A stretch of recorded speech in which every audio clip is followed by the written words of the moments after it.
Gemara in many places uses the following lashon: Rabbi Shimon Lesle Muktza. One example would be the Gemara Daf Mem Vav Amud Beis with regard to Mosar Shemen Shebener, and the Gemara says that the Shemen is mutter after the ner is extinguished because Rabbi Shimon Lesle Muktza. But that phrase appears over and over again. During the period of time that we have in front of us, I'd like to analyze this lashon of Rabbi Shimon Lesle Muktza, because as we'll see, and you all know this, I don't have to tell you this, Rabbi Shimon does accept Muktza in many cases. We'll go through the Gemaras, or at least summarize them, highlight them, and then we come back to the question of what does the Gemara mean when it says Rabbi Shimon Lesle Muktza. For example, the Gemara on Daf Yud Tes Amud Beis, in the case of Tamri de Iska, has a machlokes between Rabbi Shimon and Rabbi Yehuda. He's got crates of dates which he places in a certain storehouse, and it's designated for sale. That's how he makes his living. It's a commodity, it's merchandise. And then he runs out of Tamarim at his table on Shabbos. He wants to take from the Tamri de Iska. Rabbi Shimon says it's mutter, and Rabbi Yehuda says it's us. We have another machlokes, Rabbi Yehuda, Rabbi Shimon on Daf Mem Dalet, with regard to Ner Yashan, what's called Muktza Machmas Mius. And therefore, since it's Yashan, Rabbi Yehuda assumes it's not Muchan, and if it's not Muchan, it's Muktza. Rabbi Shimon Lesle Muktza. We have another case on Daf Mem Hey Amud Beis of Ochel that's not Muchan in Hatzile Tamra. So these are dates that are right now and not edible. He wants to use them, he wants to eat them, and it's a machlokes between Rabbi Yehuda and Rabbi Shimon. The Gemara there adds Moder Rabbi Shimon Grogros Vitzimuki. So we have a concept of Dechia Biyadayim, in which case even Rabbi Shimon is Moder to Muktza. So when we come back to Rabbi Shimon Lesle Muktza, you're getting only part of the picture, not the whole picture, because here's a case where Rabbi Shimon himself is Moder that there is Muktza in a case of Machzalei Biyadayim. We have a Gemara at the end of Masechta Shabbos, Kuf Chav Zayin, Kupos Shel Tvua Me'otzar, and once again, the Gemara presents a machlokes between Rabbi Yehuda and Rabbi Shimon. And I would say Ad Kana Kofa Aleph, because although all these cases and all these sugyas fit into a pattern of something that's not really muchan, and yet Rabbi Shimon maintains Lesle Muktza, it's mutter. We have another sugya that presents a different machlokes between Rabbi Yehuda and Rabbi Shimon in regard to Muktza. And that's the sugya on Daf Mem Vav, and the Gemara discusses a concept called migu. Migu diskatsoy lebein hashmoshos iskatsoy lebein lekuli Shabbos. So we have a case of a ner that was dole on Erev Shabbos, and the Gemara says that according to Rav Shimon, when it goes out, it's not Muktza, the ner is not Muktza, the shemen is not Muktza. But the Gemara says, according to Rav Yehuda, even after Kibui Haner, Bosa Shemen Shebener is Muktza because Migud is Katsoy Lebein Hashmoshos is Katsoy Lekuyom. And Rav Shimon rejects that idea. Therefore, after Kibui, the Ner and the Shemen is Mutter. And one wonders, is the Gemara presenting a new machlokas, a totally different machlokas between Rabbi Yehuda, Rabbi Shimon? I mean, both issues of ochel, sheina muchan, a cleave that's not muchan, it's mos, on the one hand, and migudis katsoy on the other hand, they're both related to Muktza, obviously. And the mind begins to believe, or is attracted to believe, that there's some relationship between these two issues. But at the face of it, they seem to be independent issues. One is a question about something that could be considered muchan, but it's not muchan. Rabbi Yehuda says it's not muchan. Rabbi Shimon says it is muchan. And the other machlokus is about what's the status of something that's Muktza bein hashmashas, going into Shabbos. And it loses that status of Muktza when there's a change that takes place during the course of Shabbos. Do we assume migu, and it remains Muktza for the entire Shabbos? Do we say no? Now the status of Muktza has changed. That's a whole different machlokus. Once again, I'm not happy with that because there should be some underlying connection here, a lowest common denominator between the classic cases in which we find the Gemara records machlokas Reb Shimon and Rabbi Yehuda about yesh Muktza, ein Muktza, lesle Muktza, ika Muktza, and this migu business. What's that all about? What I'd like to try to present during this time are two different approaches to this machlokas about Muktza between Rabbi Yehuda and Reb Shimon. The Gemara tells us on Daf Mem Vav, Amar Rabbi Yochanan, that even Reb Shimon accepts Muktza machmas iser, hoil v'hukta levitzvaso, hukta li'isura. So with regard to the shemen in the ner that you lit on Erev Shabbos, the shemen is aser b'kibui, and therefore it's Muktza even according to Reb Shimon. And again, the Rishonim discuss whether we have to add the Muktza machmas mitzvah element. The Ramban seems to assume that you can even drop Muktza machmas mitzvah as long as it's Muktza machmas isur. That itself is sufficient for Rabbi Shimon to be modeh that it's Muktza.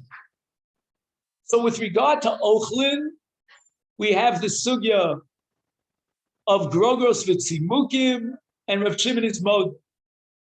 With regard to Kalim, we have the sugya of Ner, that as long as it's Dolek, Rabbi Shimon agrees that it's Muktza. And the Gemara explains, according to Rabbi Yochanan, the reason why Rabbi Shimon's modeh in this case is because Muktza machmas isur. Later on, we'll discuss another category of Muktza Mirz Hashem called Muktza machmas chisaron kis.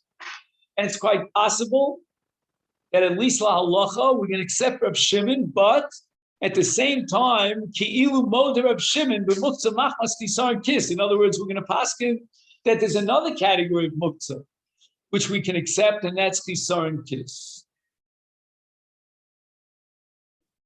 Design say that Shimon doesn't have Muktza? Correct, but la halacha, the Gemara says kaimelon ki Reb Shimon lesle Muktza bar mi Muktza machmas chisaron kis. So la halacha, I'd like to understand how we can accept Reb Shimon on the one hand and go even with Reb Shimon shita that lesle Muktza, and yet we're going to accept Muktza machmas chisaron kis. How could Muktza machmas chisaron kis possibly fit into the halacha of Reb Shimon? Do you follow what I'm saying? If you're like Reb Yehuda and you're passing like Reb Yehuda, okay. So you have Muktza, and we'll apply Muktza to the chisaron kis. But we're passing like Reb Shimon. The Gemara says halachic Reb Shimon. I'm not asking that. You said before that Reb Shimon has Muktza machmas iser. Right. So the Gemara before Shimon says he doesn't have machmas. The halacha was like Against Reb Yochanan. I'm not going to try to reconcile Reb Yochanan with that Gemara. Maybe we'll be able to do so, but I'm not promising that. But I was just asking about Muktza machmas chisaron kis. Okay, we'll see if we get a chance to discuss it.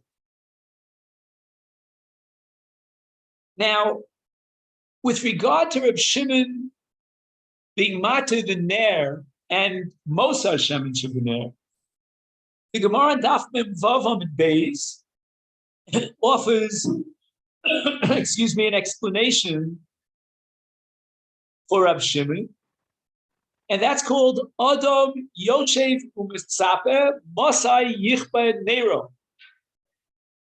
In fact, if you turn to Daf Mem Daled, the Gemara says that in a case of Kos Kara Vashishis, She'eno Yoshev Umitzape, then even Reb Shimon would agree that it's Asur after Kibud.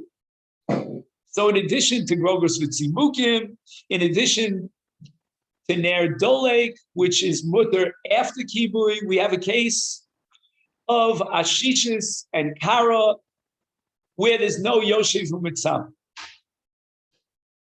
And again, to summarize, I want to add a third question. The first question was, what is the machlokes between Reb Shimon and Reb Yehuda? What are they arguing about? What does Reb Shimon hold? What does it mean less late Muktza? The second question we had, how to connect that machlokes about Muktza with the issue of Migu.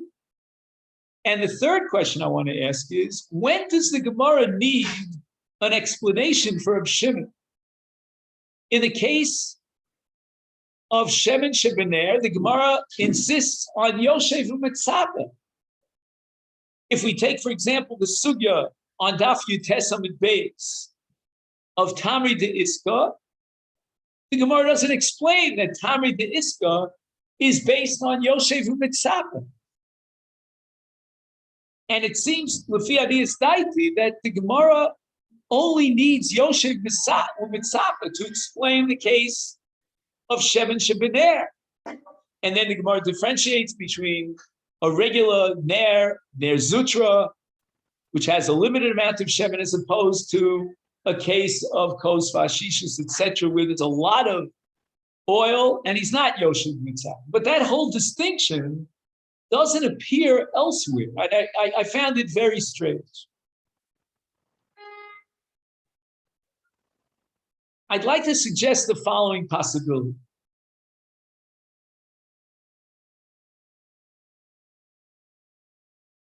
The machlokes between Rabbi Yehuda and Reb Shimon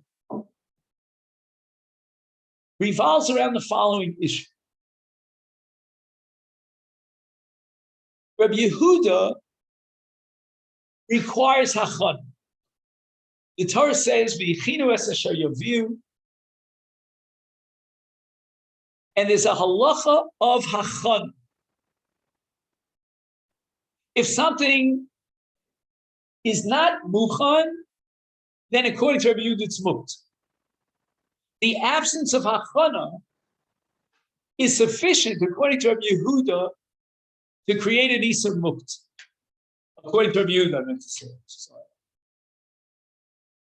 Reb Shimon holds, in this first mahalach, that there's no requirement of hachana. The only thing that Reb Shimon will accept is a brand new din called Muktza. There's no din, according to Reb Shimon, of chisar and hachana. Reb Shimon never accepted that definition of chisar and hachana, which Rabbi Yehuda is based upon. All that Rabbi Shimon has is a new din called Muktza. The Torah never required hachana. The Rabbanan never required hachana. What do you say? How does he read that passage? Oh, that's a good question. That's going to lead me to the second mahalach. But in the first mahalach, we're going to offer a few different possibilities about what v'hichinu means. But it certainly doesn't mean that you have to be mechet. The truth is, I have to tell you, that even Rabbi Yehuda doesn't really require hachana in the full sense. Rabbi Yehuda doesn't require that you run around and you prepare everything, say, I'm going to sit on this table, I'm going to eat from this polka. There's no din of what we call dibur peh. There's no achana b'peh, even according to Rabbi Yehuda. The Shulchan Aruch, I'm just a way out comparison. The Shulchan Aruch paskins that with regard to Kabbalah Shabbos, you need tefillah, or perhaps barchu. In other words, Rav Tzoli shel erev Shabbos shel Shabbos be'erev Shabbos. So the Shulchan Aruch says that Kabbalah Shabbos might require dibur peh. I mean, again, I'm not going into that sugi right now. But certainly in Muktza and Hachana, you don't require dibur peh. But Rabbi Yehuda understands that I made a Hachana without dibur peh. Because for me, these objects are muchan. They are omed and muchan for my shimush. That itself gives me hachana. And Reb Shimon doesn't hold to that. Take, for example, again, which I think is a wonderful starting point to understand Reb Shimon and Reb Yehuda, the case of Tamar de Iska. In case of Tamar de Iska, it's not muchan. And in the light of Chisar Nachana, Reb Yehuda says it's Muktza. Comes along Reb Shimon, he says there's no requirement of Achana. If you are Muktza b'yadayim, we'll have to see what that means, then you created a new Iser Muktza. But the absence of Achana does not generate Muktza because Rabbi Shimon says you don't need Achana. And in that light, we can understand what it means, according to Reb Shimon, in, let's say, Tamar de Iska, or all the other cases that we mentioned, that Reb Shimon is matir, lesle Muktza. He doesn't have the Muktza of Rabbi Yehuda. The Muktza that he has is a whole different din. It's a din in which I can create a new Iser Muktza. Where, yeah, go ahead,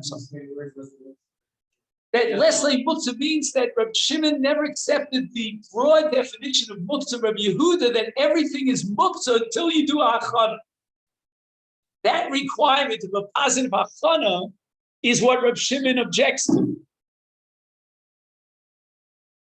And therefore, according to Reb Shimon, there's no category called Achana.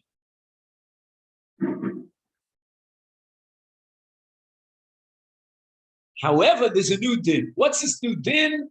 That if a person, is Muktza b'yadayim, then he can generate a shem Muktza. Now, if this be the case, then let's ask the following question. In the case of Shimon Chebener, where if Shimon agrees that there's a concept called Muktza machmas Isur, so when I light this ner, I generate a shem Muktza. Now you can ask yourself the question, well, why isn't that Muktza for the entire Shabbos? Why is it that after Kivui HaNer, Hakale Muktza? According to Rabbi Yehuda, there's no question to raise.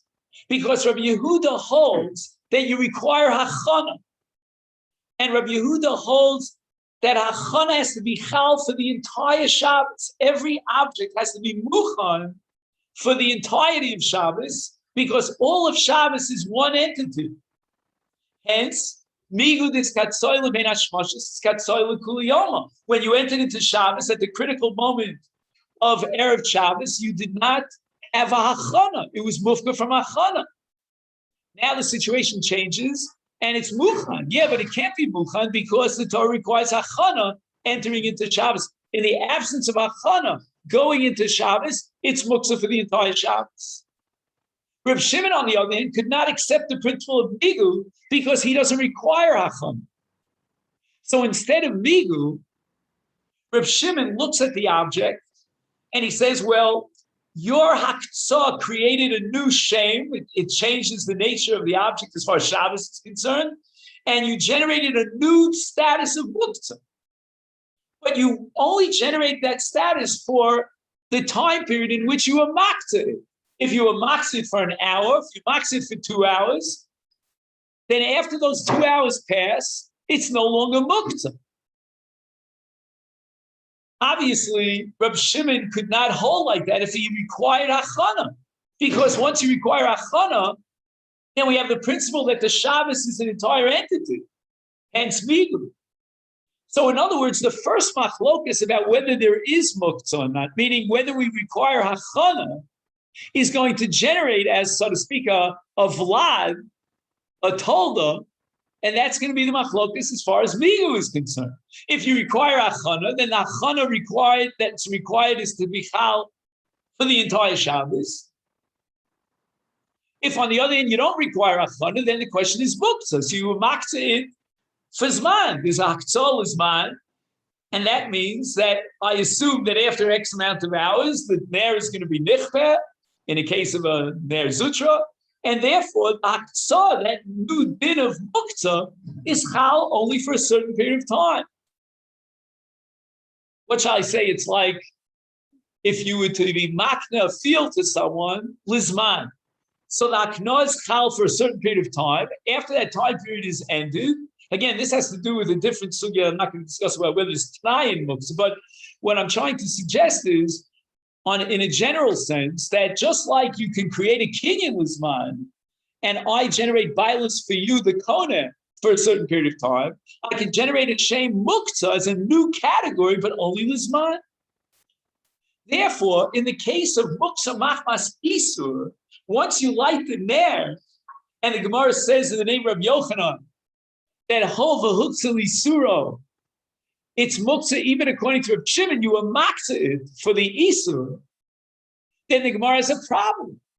Why is it that after kibriyat ner, it's no longer muktzah? After all, you created muktzah, now it continues to be muktzah.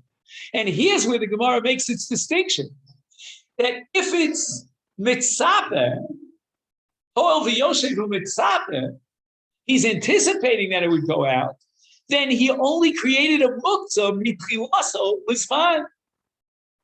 After the ner is nichbeh, then it's no longer muktza. But if it's a case of ashishus, etc., where it's not yoshev mitzapeh, but again, this has nothing to do with the sugya of tamri de iska, because in the case of tamri de iska, there's no haktzah. And if there's no haktzah, I don't have to give answers to explain the reasoning of Reb Shimon why it's not muktzah, because there never was haktzah to begin with.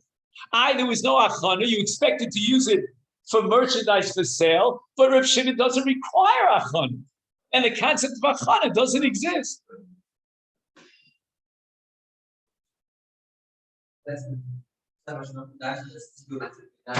Excellent. So these are the two questions that I wanted to ask. Yaakov asked Mordechai, and that's why I want to lead to another hezbollah. The questions are as follows. What about Eitzim, Avanim, and Ofar, and so forth? Muktza machmas kufa. The Gemara assumes that Reb Shimon accepts that muktza. But where's the lack? So you're going to tell me it's lacking in achana, but it's named Rabbi Yehuda Nicha. But Reb Shimon doesn't require achana. Ella, what is the din of aktsah? And b'dochak, you're going to have to say that since it has no shimush, therefore I'm maktzid. But I don't know. That's going very far. And secondly, but this question I think I could perhaps answer. Yaakov is asking, what about the pasuk that requires hachana? So as far as the pasuk is concerned, Rabbi Shimon is going to answer one of two things, I believe. Either he would say that although you don't need hachana, but the Torah is saying v'yichidu to teach us that there's a halacha of hafkoas haflan, meaning haktzah.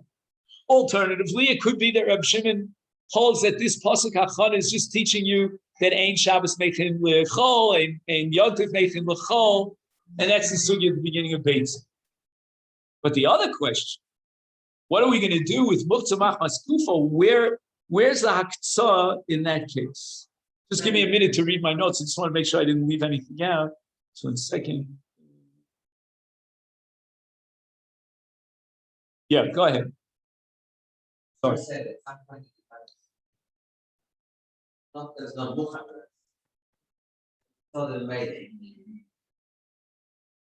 Okay, so maybe the word memela will be very helpful here in the second mahalach. But in the first mahalach, I don't need to say muchan memela because there is no requirement to pachim. So this first approach is a very extreme approach to Reb Shimon, the Kula, in which we're taking the Gemara so seriously that Reb Shimon lesle mukta, that it means he doesn't have the requirement of hacham. Okay, Inam. Now we go to Iboisei. Reb Shimon also agrees that we need Muktza. We need Hachana. Hachana, like Rabbi Yehuda, Rabbi Shimon agrees that we need Hachana.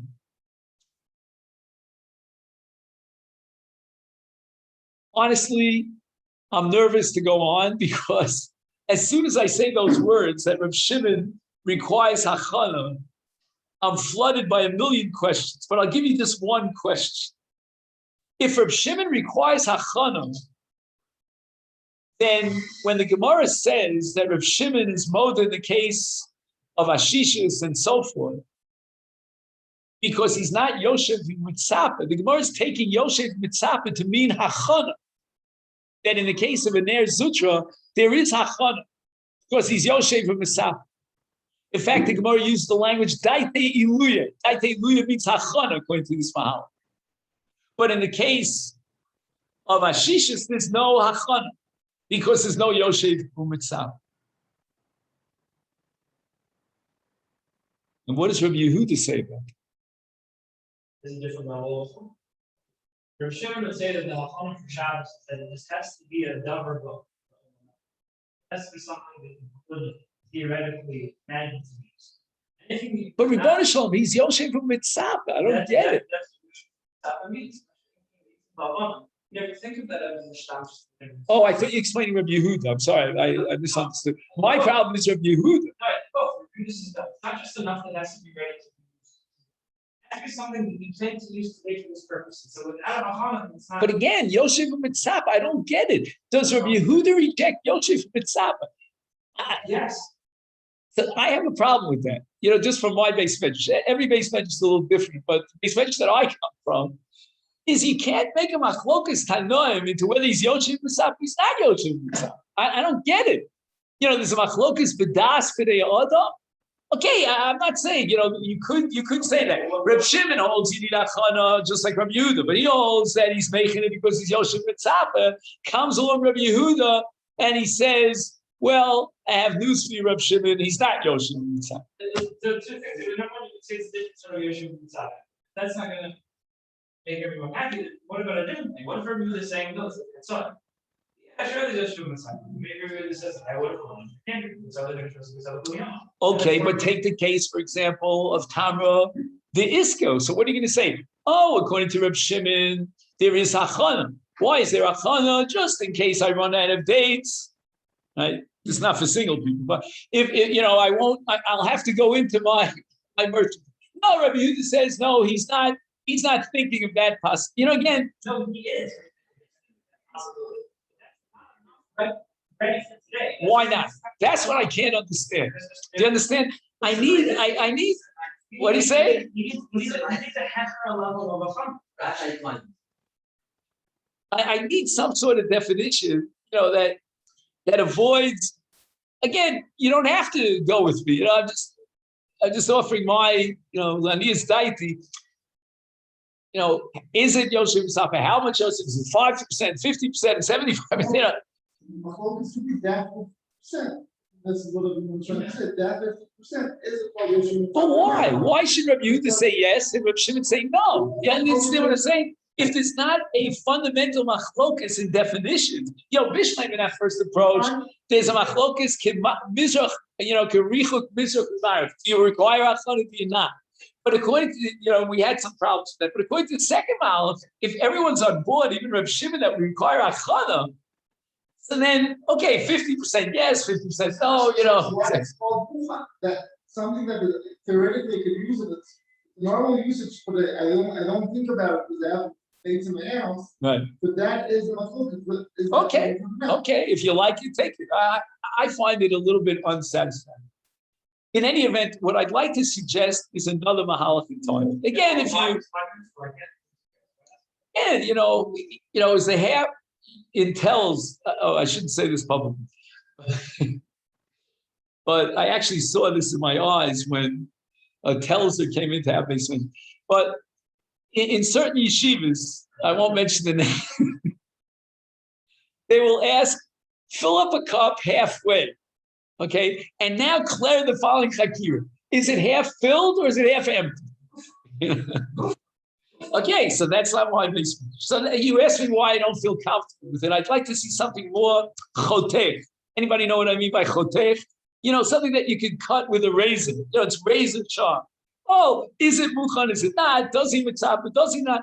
And then you go through Hilchas Muktza, and in every single case you're going to have, I promise you, every seif in Shulchan Aruch from Shin Ches to the end of Muktza, you're going to ask, well, is he Yosef Mitzvah? Is he not Yosef Mitzvah? What Reb Shimon say? What Rebby? So let me offer another possibility. Reb Shimon agrees that you require hachon, but it's a totally different hachon. Reb Yehuda understands hachana to mean my relationship to the object. I have to create hachana in the object. I'll give you an example of what I have in mind. Again, I don't mean it as a tzushtel, but just l'saber ta'oz. The first Mishnah in Zvachim talks about lishma and shelo lishma. And then afkamina there is that a shelo lishma to some extent is a machshava poselis. However, what about stama? And there are many cases in Shas in stama. You can talk about tviyas tzitzis in stama. You can talk about kriyas hatorah. You can have so many cases in stama. Even in tefillah, we have halachas of stama. But in Kachin, the Mishnah says that we have a principle called staman lishma. So it's famous in the name of the Brisker Rav that he interpreted staman lishma that the carbon itself is kovea lishma. It's not the way we understand lishma, that the machshavas lishma of the Kohen HaOved generates the status in the carbon, that the carbon is lishma, but rather the carbon itself is kovea itself as lishma, and hence stama lishma. How does it do that? Because what is it omed for? What's inherent in the object? On site. So if the object has kedusha to it, you are magdish it, then that kedusha, which changes the nature of the object in so many different ways, demands, it screams out, be makriv me as a carbon. And the cheft is kovea, the maisa of the Kohen. Again, we're not learning kachim now, but just I'm trying to use that structure to help me with Rav Shimon and Muktza. Rav Shimon and Muktza does not accept that I have to somehow, we say in Yiddish, two eyes, I have to generate a hachana in the chefza. The chefza itself is muchan. And if the chefza is muchan, it's kovea itself as muchan. I don't need to impose onto the chefza the status of muchan. It's already muchan according to Shimon. What makes it muchan? The fact that I can use it. It's omeid l'shimush. Again, if it stops being omeid l'shimush, that's a different question. That's what we'll get to in Mirza Shem, in Grogos Vitzi Mukim, and Muktza Machmas Isur, and perhaps even in Chisar and Kiss to some extent. But what I need to say is that if you want to change the nature of the chefza, you don't have to do so. That's Reb Shimon argues. Again, that's not going to help Reb Yehuda, because Reb Yehuda requires b'kuva say that you be mechanit, not prepare b'kuva say, but that you really have designated it for your use. Your intention is to use it. Says Reb Shimon, that's not what intention is all about. That's not the requirement of hachana. The requirement of hachana, according to Reb Shimon, is to have a chefta that's omeid l'shimush. It could be used for your purposes. For example, ochel or kalim, ochlin or kalim. What's the nature of an ochel?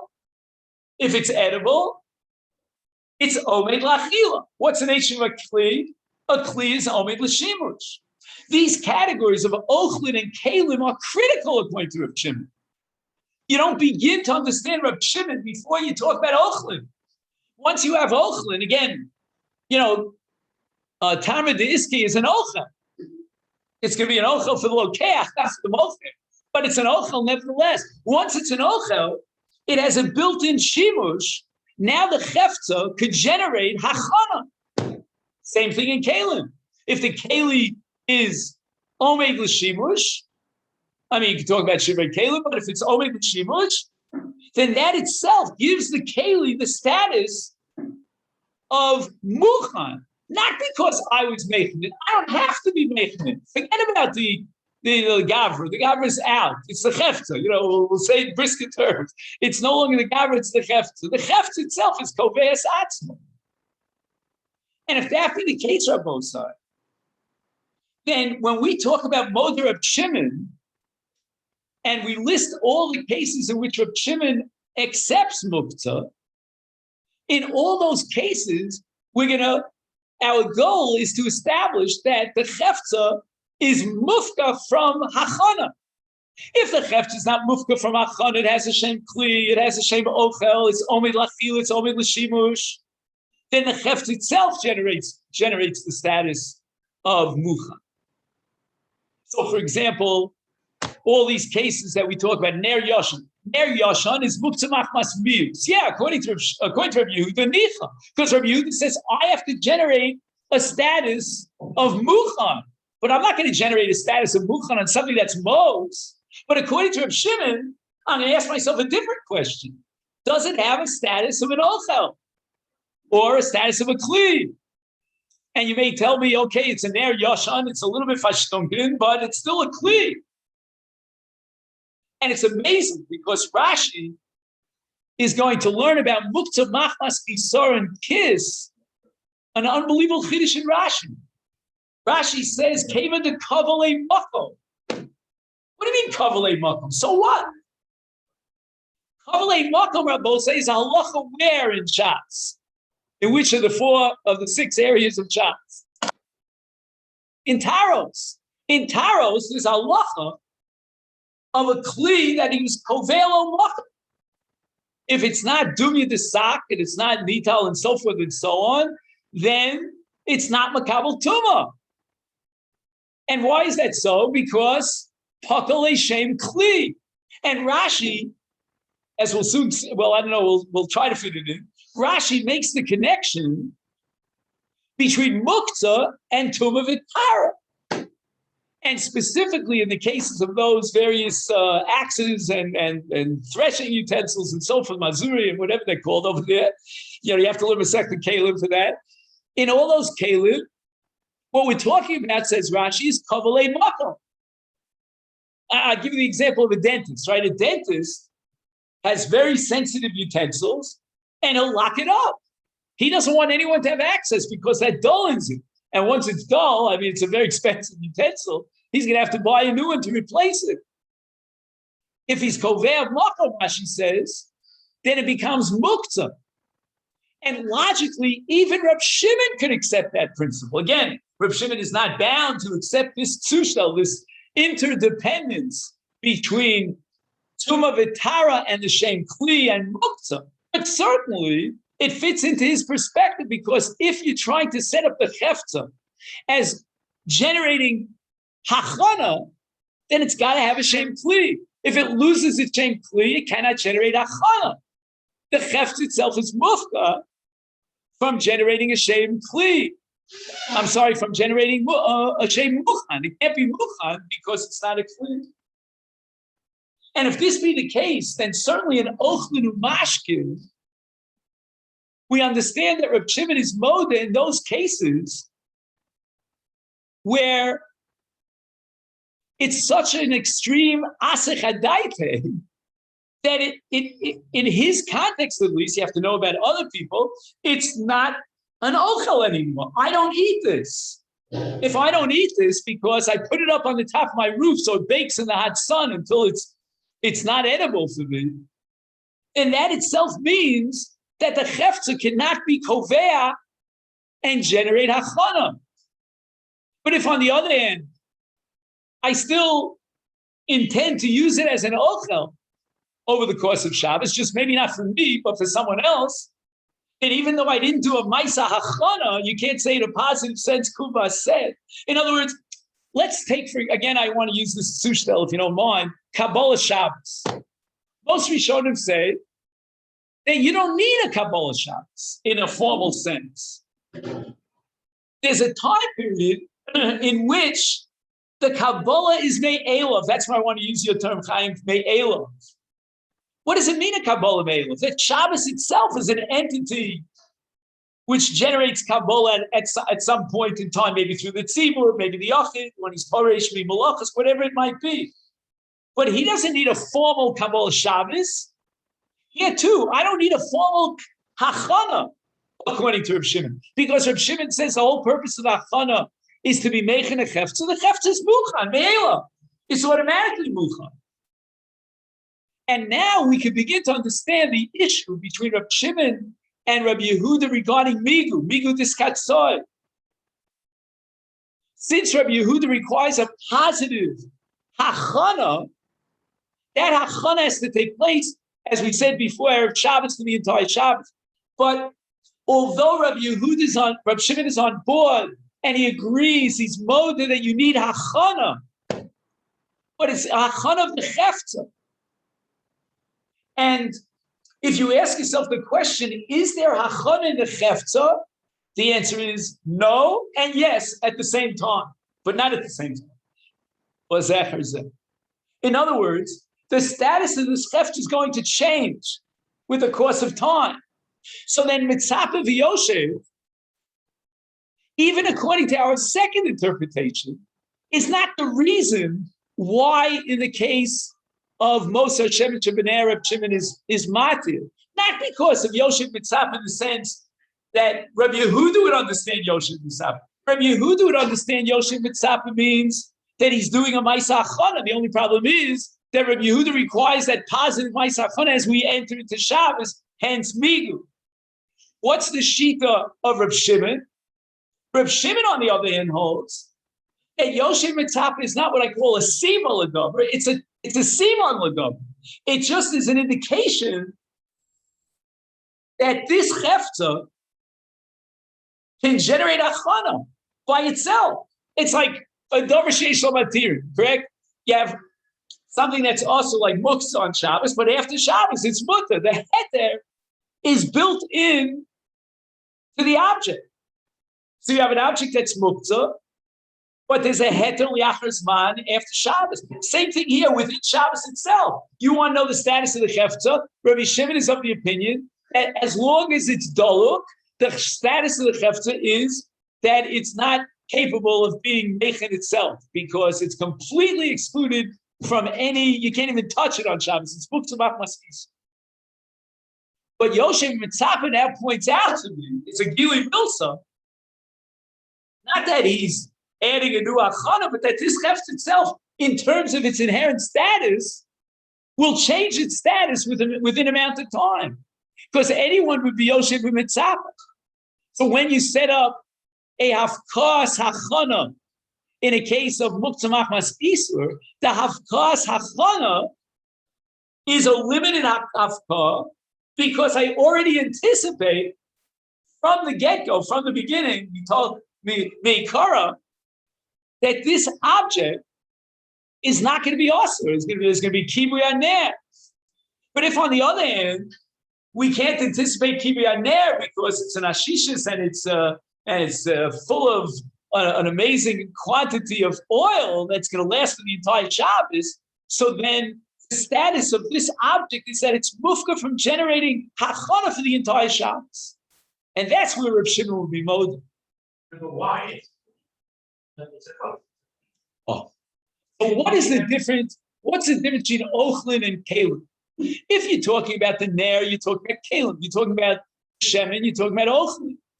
And we find the distinction between Ochlin and Kalim. For example, the sugya of Zarkli Ashpa. A man has a beged and he throws it into the Ashpa. And it's not Muktza. Why not? I mean, in that first Mahalach in Reb Shimon, the question is very stark because he's Makzit b'yadayim. But even in the second understanding, that we're saying that the Chefz is Meichen according to Reb Shimon, how could the Chefz be Meichen when he threw it into the rubbish bin? But the answer is it still maintains its shem kli. It's not like the case, for example, of Rashi in Muktza Machmas Kisar and Kiss, where it's an Eino Nital Mimkoma because he was Kovelo Muk. He has no problem removing the beged if he decides that it's too cold outside or he doesn't have a good, healthy beged of removing it. So we see clearly that there's a distinction between Ochlin and Mashkin. In the case of Ochlin, even though there's a possibility of eating the Ochel, it cannot be considered Mukhan if that Ochel is right now, it's not edible. And once it's not edible, it already generates Muktza only because the Chefzik doesn't have the power to generate Hachon. But in the case of a Keli, unless you mafkia the same Keli, in other words, what is a Keli? I'm asking a philosophical question. Shakespeare, what's in a name? What's in a Keli? A Keli is Omed L'Shimush. As long as you're calling it a Keli, then it could be Mechanis Atzmo, Me'elo, because what is a Keli? A Keli is something that is usable. Not so in the case of Ochlin. Ochlin means, I may be in the mood to eat it, maybe it's not roy, it's not completely, mavushal called sarko, and I won't eat it. But in the case of a Keli, you cannot maintain shem Keli, and at the same time, according to Shimon, say that it's mufka from generating achana, because the chefetz is a kli by definition, in its very essence, is that it generates achana. So we have Yonatan's question, and with this we'll stop because we have to down a minute. What about the case of a ner doluk, right? Hidlik is a ner entering into Shabbos. It has a shem keli. So what I'm suggesting now is that in Hilchas Shabbos terms, again, I don't know in Hilchas Tumah V'Tara terms, but from the perspective of Hilchas Shabbos, if it's impossible to have access to that kli, then for that period of time, it's not a kli. So just to summarize, what we're suggesting is two mahalchim in Reb Shimon. And the first mahalach is that Reb Shimon denies the entire category of hachana. He has a brand new din of Muktza. The second mahalach is that Reb Shimon is also about hachana, but he has a din that the chefetz itself, if it has a shem kli, if it has a shem ochel, generates hachana. And the truth is that the first mahalach, we left with a few questions that we tried to answer, but they're very difficult questions. And the second mahalach is a little bit, how should I say, poetic license on Reb Shimon Leslie Muktza, because Reb Shimon really does hold from Muktza. But what I mean is, he holds of the books of Reb Yehuda, namely that you need hachana. So what does it mean, Leslie Muktza? But it means that hachana that Reb Yehuda requires is not the same hachana that Reb Shimon requires. Because whereas Reb Yehuda requires that I somehow impact on the object in order to give it a shem mukha, and if it's mufka because I'm not willing to be making it, then it's mukha. So Reb Shimon, on the other hand, has a different mahalach. And in Reb Shimon's mahalach, you have to be mafkia the chefza from its ability to generate a shem mukha. And therefore, in all those cases where you have a shem ochel and you might eat it, you have a shem kli, and in the exceptions to the rule of Moder Reb Shimon, and we'll make a list of them, and la halacha, we paskin like Reb Shimon, but we expand the list of Reb Shimon. Those are cases where the chefta is mufka from generating a shem. Okay, then we'll stop.